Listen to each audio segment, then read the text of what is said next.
Hi friends, and welcome back to our timber home. I'm Catherine, and today I'm so happy to share a brand new whole house Christmas tour with you. Over the past few weeks, I've completed so many Christmas projects around our home that it felt like the perfect time to step back and create an entirely new tour. I'll also be sharing a simple, traditional, dried orange garland DIY that I love using throughout the season. So grab your hot cocoa and a blanket, and let's get started.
I'm so glad you're here with me today. Now let's continue through the rest of the house.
next part of the tour, I wanted to share how I like to make dried orange garland. It's very simple and adds so much charm to your home at Christmas. I won't go into all the steps here, but I do have a full video where I show the drying process, from slicing the oranges to drying them. I'll have that video linked for you below in the description box.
Thank you so much for spending part of your day here with me.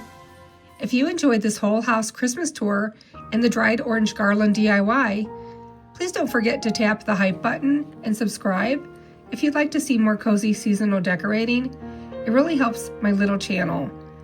I've also linked some of my favorite videos in the description box for you, including my sheet curtain video, and last week's home tour of the living room, dining room, and master bedroom, where I share my thrifted pieces up close.